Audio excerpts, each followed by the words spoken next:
Indefinite tense अर्थात simple past tense का use कहाँ होता है, किन किन परिस्थितियों में सिंपल पास्ट टेंस का यूज़ करना चाहिए, कब पास्ट इंडेफिनिट टेंस के में सेंटेंस को बनाना चाहिए, इसके बारे में हम चर्चा करेंगे।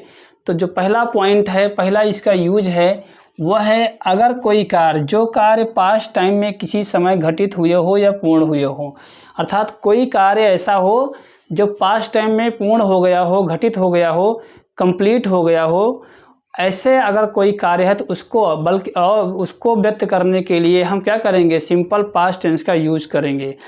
हाँ, ये बात ध्यान रखने की है कि वहाँ पर टाइम नहीं दिया होगा पास्ट का, अर्थात कोई कार्य पास्ट टाइम में पूर्ण हुआ हो, घटित हुआ हो, लेकिन उसका टाइम पता ना हो, तो ऐसी स्थिति में भी सिंपल पास्ट टेंस का ही यूज होता है। ऐसी स्थिति में सिंपल पास्ट टेंस में सेंटेंस को हम बनाते हैं। एग्जाम्पल के लिए हम देखते हैं, जैसे एग्जाम्पल है कि उसके पिताजी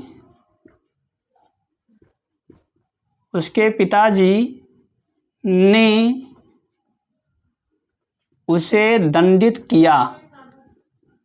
उसके पिताजी ने उसे दंडित किया। अब इस सेंटेंस को ज़रा देखिए, ये सेंटेंस क्या प्रतीत होता है, इस सेंटेंस से प्रतीत होता है कि कोई काम है जो पास्ट टाइम में घटित हुआ या पूर्ण हुआ, लेकिन यहाँ पे उसका समय नहीं दिया गया है। तो ऐसी स्थिति में यह सेंटेंस सिंपल पास्ट में बनेगा।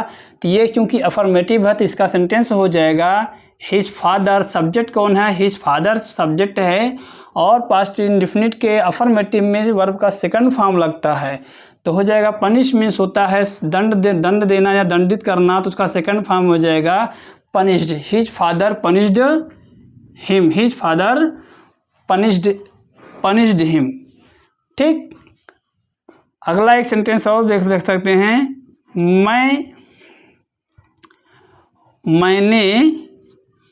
मैंने उसे नहीं बुलाया।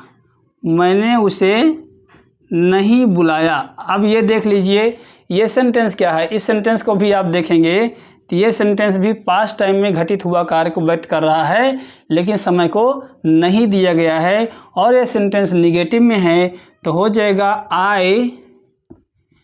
I did not call him. ये था इसका पास्ट इंडेफिनिट का पहला यूज।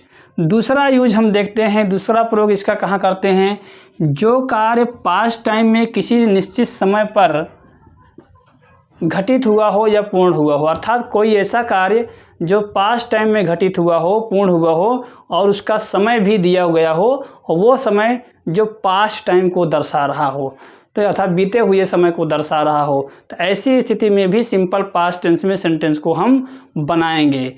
ऐसे सेंटेंसेज में क्या होता है, टाइम एक्सप्रेसिंग वर्ड्स, अर्थात समय का बोध कराने वाले शब्द, ऐसे समय का बोध कराने वाले जो बीते हुए समय का बोध करा रहे हों, ऐसे शब्द भी दिए रहते हैं। जैसे यस्टरडे दिया है, last evening, last afternoon, last morning दिया है, last month, last day, last year ऐसे दिया है, 2 days एगो, 3 days एगो, ऐसे कुछ दिया हुआ है।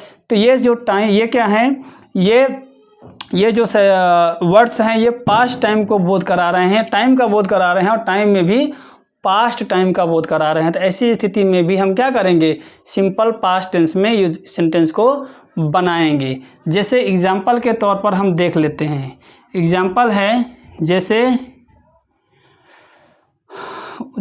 एग्जाम्पल है कि बच्चा कल स्कूल नहीं गया। बच्चा कल स्कूल नहीं गया। अब ये सेंटेंस को देखिए, तो यहाँ पे कल, ये कोई सा टाइम हो गया, आप देखेंगे पास्ट टाइम में घटित हुआ कार्य है, और वो इसके लिए एक निश्चित समय भी दिया गया है, वो समय है कल। तो ये बता रहा है कि और ये कल जो है ये पास्ट टाइम का बोध कराने वाला समय है। तो यहाँ पर भी ये पास्ट इंडेफिनिट टेंस अर्थात सिंपल पास्ट टेंस में सेंटेंस को बनाएंगे। तो हो जाएगा द चाइल्ड, निगेटिव सेंटेंस है, the did not go to school और फिर टाइम स्पेसिंग वर्ड यस्टरडे। ठीक, अब क्या हुआ, ऐसे और एक सेंटेंस और देख लेते हैं। एक सेंटेंस देख सकते हैं, जैसे मेरे पड़ोसी ने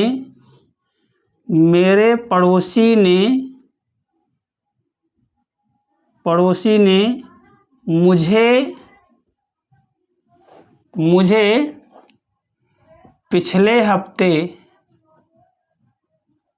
या पिछले सप्ताह एक उपहार दिया। अब इस सेंटेंस को देख लेते हैं, पिछले सप्ताह। अब ये सेंटेंस में आ गया कि ये मेरे पड़ोसी ने मुझे उपहार दिया और समय भी दे दिया गया कि इसमें पिछले सप्ताह दिया, एक निश्चित समय दे दिया जो पास्ट टाइम का बोध करा रहा था। ऐसी स्थिति में भी क्या होगा, ऐसी स्थिति में भी सिंपल पास्ट टेंस में सेंटेंस को बनाया जाएगा। तो हो जाएगा my neighbour gave me a gift last week, पिछले सप्ताह। यह था सिंपल पास्ट टेंस का यूज कहाँ होता है, इसका दूसरा यूज। अब इसके अगले, ये पार्ट 2 था और पार्ट 3 में अभी इसके और भी यूज आपको बताए जाएंगे। इसके लिए और भी जानकारी के लिए आप हमसे जुड़े रहिए और हमारे पेज को फॉलो करिए और यूट्यूब चैनल को सब्सक्राइब करिए। Thank you.